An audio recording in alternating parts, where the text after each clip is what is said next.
trauma bonding is when we develop a relationship which is so fueled with significant highs, but also crashing lows. And we experience all spectrums of human emotion within that relationship. But actually, it's very, very damaging. And even though we feel love, we are constantly experiencing trauma throughout that love. And so it involves 7 stages, but ultimately, we start off in this idealized phase where we are being put up on a pedestal. We feel amazing. We're on top of the world. We feel like we found the most perfect love of our life. After love bombing, we gradually build up more and more trust and dependency on this person. But actually, over time, we experience subtle elements of criticism.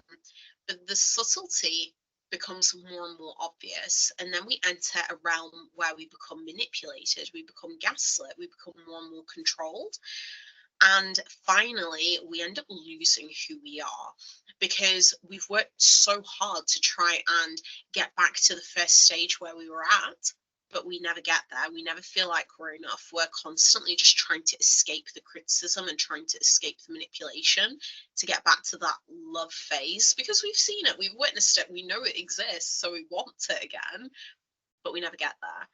And so we become really helpless. And finally, we enter this really addictive stage. And the addictive stage is really intermittent reinforcement. So it's one of the most powerful things in the human psyche, whereby we get little glimmers of hope, little glimmers of love and affection. And we think, yes, we're back on track. Things are going to get better. But then you get disappointed again. And that's really how we end up getting maintained and bound to this individual. And so the addiction really happens from a psychological perspective, but also from a physiological angle as well. And how it relates to narcissism is that people with narcissistic tendencies, they, well, there's just side note, there are different types of narcissism that I need to mention here, but if I was to be really, really generic, is that they tend to express a huge sense of grandiosity, a huge sense of superiority, that they are better than, but also very, very deeply hidden, there is this fear around their worth, how good enough they are. And they can't tolerate sitting with that part of them that feels fragile or feels broken. So there are so many defenses in place for them. And how they end up luring people into trauma bonded relationships is that actually, when they initially meet somebody, they have a lot of question as to how can I get somebody to really value me? How can I have somebody to really see that I'm good enough to be in a relationship with? And so they're really coming in from an angle of, I need validation, I need attention, I need admiration. And so when they meet somebody, they start off with really huge gestures, huge acts of affection, of care, of giving, and they really go above and beyond, whereby they present themselves as the greatest thing on earth. But also, they put you on a pedestal, and they do that because they might feel a bit nervous about whether or not you'll like them. And so they point out all of your great qualities. But in that moment, if you're receiving compliments like that, if you're receiving grand gestures, it's really nice to receive those things, so you get hooked in. But actually, as time goes on and there's a lot of trust that's developed, there's a lot of dependency that's developed, the person with narcissistic traits, they can start to calm down. Now, they don't necessarily have to keep up these grand gestures anymore, because they've seen that you're hooked into them. They've seen that you trust them, that you believe them, and that you're in love with them, that you want to be in a relationship with them. But where the turn happens is when there are moments of commitment that is described. So, for example, if you're talking about buying a house together, moving in together, getting married, having children, when you're talking about all these future plans, that feels okay at the very start. So when there are grand gestures, when there's trust development, when there's dependency development, that feels okay. And, often you'll see people talking about this in the first week of meeting, which is really, really fast. But actually, when you're starting to make concrete plans of saying, hey, you know what, I've seen this house that I think would be really good for us to view together, that's the moment that they then start to back away, and they back off because actually the commitment is starting to get real, and that can feel really intimidating because there's no real connection in terms of the two people seeing who they truly are with each other and really appreciating each other just as they come. Actually, the relationship has been based on this imagined third contingency factor. So I will only love you based on the fact that we look good together in society, based on the fact that your appearance is a particular way, based on how much money you earn, all of these different things. And so we end up in this really, really difficult dynamic. And not only that, the person with the narcissistic tendencies, because they have this need, this desire to present themselves as being grandiose and better than, they automatically take the higher power position in the relationship. And so they create a power imbalance. And if they're more powerful, if they're better than, it has nowhere for you to go but to be lesser than. And that's really the creation of a trauma bond. So common characteristics are the sense of superiority, that somehow they've achieved more. And often what you see is that they genuinely have achieved more. So they might be more successful than the average person their age. So they might have a better job, a better status, more money, a better car, whatever it might be. They might have traveled more, they might be more athletic, but point being is that you'll see traits where they are better than other people, than the average person that you would see for that age range. The other thing is very much relentless at constantly bettering themselves. And so you'll see there's this real sense of perfectionism, but there's also this sense of high achievers trait. So they're always wanting to achieve, they're always wanting to progress, and they're on this train track for that. And as much as that might seem really admirable to begin with, it's actually really, really difficult if that's all that you're seeing and you're in a relationship with them, because they will expect you to constantly be achieving and to be better than anybody else. But the problem is that then you become entangled in this competition with them, and they don't like competing, right? Because they have to be better than you, but they also feel like you should be better than other people. But the thing is that if you're better than other people, then it questions their status, and that becomes really confusing. So they will always put you down regardless of how much you achieve. So that's also another trait to really watch out for, is how much they put you down. One of the things as well that's really important to notice is traits of subtle narcissism, where you see it in covert narcissism. So covert narcissism is really whereby you have subtle, quiet, hidden moments of I'm better than you, than your friends, than society, than my friends, whoever it is. And so this is really happening behind closed doors. So when you're out together with friends, with a group of people, to a dinner, to a work event, whatever it might be, they are incredibly charming and they are so nice to everybody, and they show as if they're full of appreciation for other people. But actually, when it comes to behind closed doors, they are really disliking other people, and that there's a lot of bad mouthing of other people. So that's something really to watch out for. The final thing is really around manipulation. And so initially, you might not be the subject of manipulation, but other people are the subject of manipulation. So it might be, hey, I'm just going to sweet talk my friend so that we can have this thing. And even though you might not think too much of it because they're friends and, they're kind of doing a bit of a trade-off, but actually the approach is still filled with manipulation. And so there's this lack of honesty.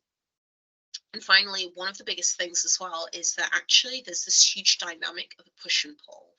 And so they pull you in when they fear that you're not hooked into them, when they fear that you don't see them as being fully valid as appreciating them fully, as admiring them fully. They'll really, really reel you in, and they might do all of these grand gestures or really put you up on a pedestal.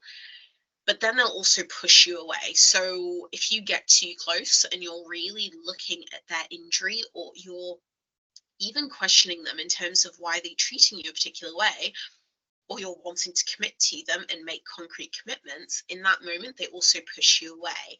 And so you're always in a state of confusion because there's a pull and there's a push. The pull, you feel like, hey, maybe this can really work out. I'm in love. They're in love with me. But then you also get pushed away. And then when you're pushed away, you question, well, did I even matter to this person?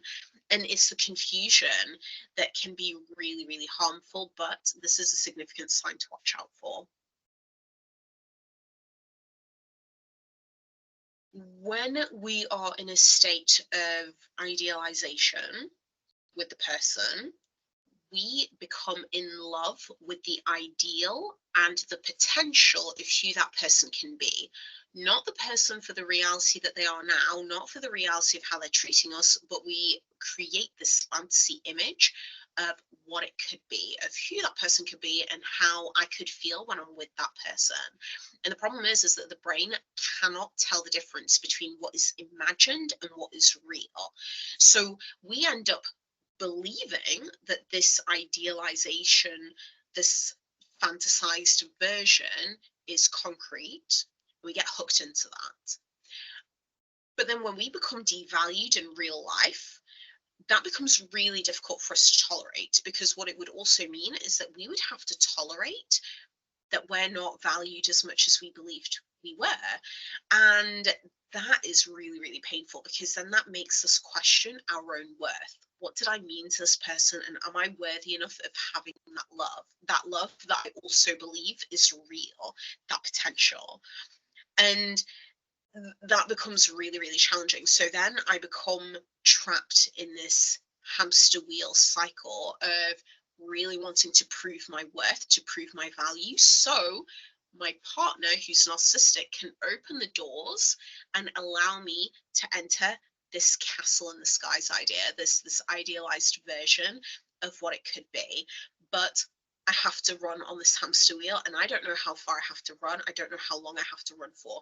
And, the best analogy that I can give you for this is that it's almost like you are watching the sun setting, the sun is setting, and you're trying to run towards the sunset. And the sunset will constantly be setting, and you're trying to run to see the sun again. But guess what? The sun's always going to be faster than you. The sun's always going to be setting before you get a chance to get there. But we get hooked into that, believing that somehow we'll be able to get there, but it always gets further and further away from us. And in terms of discard is really the cutoff of the supply. And this is when we experience a huge withdrawal, and this becomes really, really painful, and we literally enter a state of confusion. We don't know. We enter a state of confusion psychologically, but also physiologically. So when we're in a trauma bonded relationship, if we were to talk about the physiological level, we are fueled by cortisol, by corticotrophin releasing factors. We are also fueled by dopamine hits. So every time we experience love bombing, affection, care, we end up having a hit of dopamine. We have a hit of oxytocin, which is a bonding hormone, but oxytocin doesn't happen in a sense of safety. Actually, the love hormone gets attached to stress. And so we become so accustomed neurologically to only have love when we feel stressed. We kind of take that as the norm. And so when somebody cuts off the supply, we also don't know what we're doing. And we enter this real state of confusion. And so part of us really wants to recreate what we've had. And what we've had is love with stress.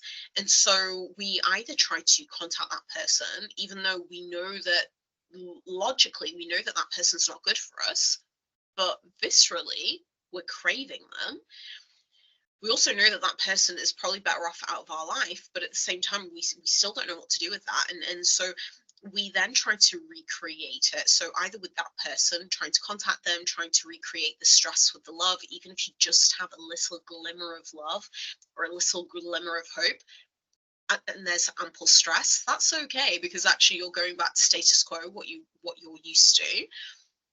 But also psychologically, it becomes really, really harmful, and there's this cutoff that is sometimes really hard to comprehend, because for the duration of the relationship, your worth was based on how they treated you. And now they've cut off, now they're no longer there, you don't know what your worth is. And your worth plummets because you think to yourself, I did all of the things that I felt like I needed to do to get love, to feel valuable, to feel worthy to this person. And they still didn't think I was worthy. They still didn't think I was good enough. Like, what more could I have done to make this person love me? And that becomes a real deep and dark rabbit hole that we can really struggle with. But it ultimately relates to this question of our worth. And so it's really by recognizing that your worth is infinite and it has nothing to do with other people or how other people treated you. That's really the key towards healing. But when we're in that state, we're just constantly searching for answers. And so we might end up doing things that are pretty harmful for us, but we do it just because it might give us a dopamine hit, right? It might make us feel good, even if it's temporary. So you'll have a lot of people whereby the relationship ends and they might kind of go off on the leash. They might try and get into the next relationship or the next one, or they might go out drinking and alcohol and drug use skyrocket, whatever it might be. But you know, we end up kind of in this dangerous territory, or you might end up finding people where they're really restricting their eating or they're self-harming, and again, it's all a response because there's this question around worth.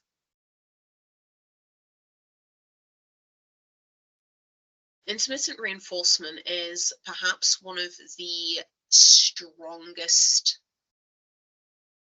processes that bind us to somebody. And so what intermittent reinforcement is really about is you can occasionally get something positive that you're looking for, but you don't always get it.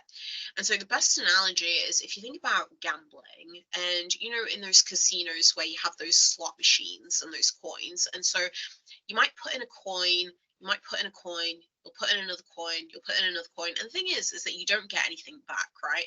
But occasionally you will get something. So you might put in 10 coins and then at the 10th coin you get something. And at the 10th coin you think, wow, this works. I've seen other people getting coins as well. So maybe if I just keep going, I will eventually hit the jackpot and I'll get everything. I'll get what I put in and then some. And that's basically the process in a trauma bond as well, is that we've received love. And so we know that love exists. We know that we can feel good in this relationship. But then we get to a place where we feel like we have to give. We have to give and we have to give and we have to give, or we have to forgive, we have to bend over backwards, we have to accept pain, accept criticism, accept hurt, try and change ourselves, try and better, however way it goes. But ultimately we are investing more and more of ourselves in the hope that our partner will love us in return, in the hope that our partner is going to see how great we are, and we are going to get the biggest payout possible, that we are going to have that amazing, incredible life that we envisaged, that we were promised. And so we end up on this treadmill of working really, really hard. Occasionally we will get something, but we remain in that relationship for the breadcrumbs, for the little bit of love that we get, for the little bit of affection, hoping it will be a lot more in the future. But the future never comes, and it's never the case. This is really based on the issue of worth at the very core. And you know, sometimes on the surface level it might look like a few different things. So it might look like, I am with this person because they give me a lot of support, that they pay for everything, that I become dependent on them. And as much as those things might be true to one degree or another, so for example, person with narcissism, tends to be more financially stable and tends to be more financially successful. And so what will happen in that moment is that we then become dependent on them, right?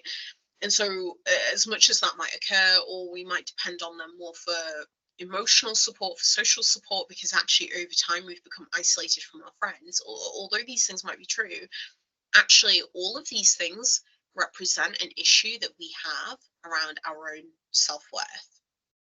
And people who have struggled with their own self-worth might have tendencies around pleasing other people all the time, around really caring for other people, around empathizing with other people, or around trying to escape criticism. And so they'll work really, really hard to be good enough, but actually they never feel enough. And so if we already have these traits, what all of these traits represent is I am only worthy of feeling loved, of receiving affection, of at least avoiding rejection, avoiding neglect, avoiding those bad things.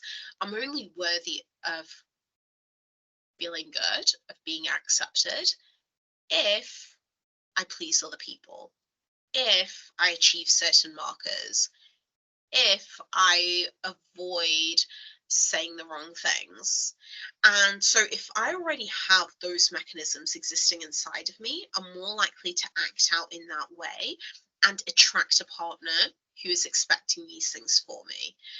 And so people with narcissism, they are going to present themselves as being better than me.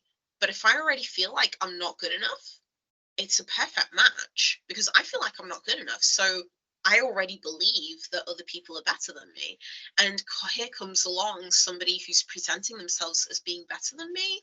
Well, it's a perfect match. Like, yeah, I get it. Like, it's already speaking to my own subconscious. But here's the thing, and this is something really important to keep in mind, is as much as I'm talking about issues of self-worth, and I think as a society we've become more conscious over our own worth and how do we preserve our worth, it's actually a real subconscious process. And our subconscious mind governs 95% of our actions and our choices in relationship. And so even though we might recognize that abuse is happening, it's not the part of us that's speaking. It's not the part of us that's acting. What is acting is the subconscious mind that questions our worth. And so here's also where cognitive dissonance comes to play, because if I've got two potential possibilities or two potential viewpoints, in that on one hand, I'm being abused, on the other hand, I have to work really hard to achieve love. If I already believe that I have to work hard to achieve love, I'm likely to accept that. And even though I recognize, sure, some of it might be abuse, but I'll minimize it myself. I'll be okay to decline it. I will just say, you know what, it's part and parcel of the relationship, and that's okay because actually I have to work hard to receive love. Like, it's normal. I kind of deserve it. Even though logically, externally, it might be really hard to say those things and you might not say those things, but subconsciously, that's part of the process that's going on. This is something that a lot of people ask, but the question inherently is flawed.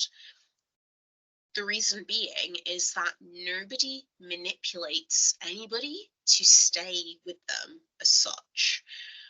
What's actually happening is that if I am low in terms of my worth, whether I enter a relationship with somebody with narcissistic tendencies or I enter a relationship with somebody else who is just an asshole, I'm going to enter those relationships. It doesn't matter if somebody has narcissistic traits, if somebody has Machiavellian traits, or if they've got elements of sociopathy or psychopathy.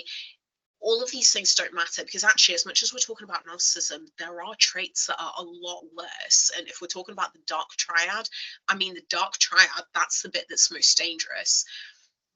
But regardless, it's not actually about those people. It's all about you, because not everybody gets hooked into a relationship with somebody with narcissistic tendencies, right?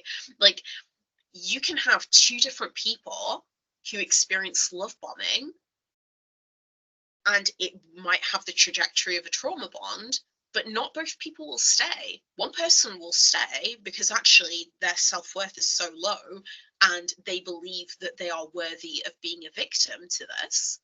But the other person, they've already done work on their self-worth. So actually when they start experiencing the criticism or the manipulation, the gaslighting, the loss of self, like they wouldn't even tolerate that because it doesn't match on to how it is that they view themselves. So that they're not of the mindset that they would ever accept being a victim. So I think part of that question, which I get asked a lot, but I still think it's fundamentally inherently flawed just in terms of the concept of thinking, is that it's never about the person with narcissism. It's always about the person who stays, and actually it's about what they're doing in order to stay.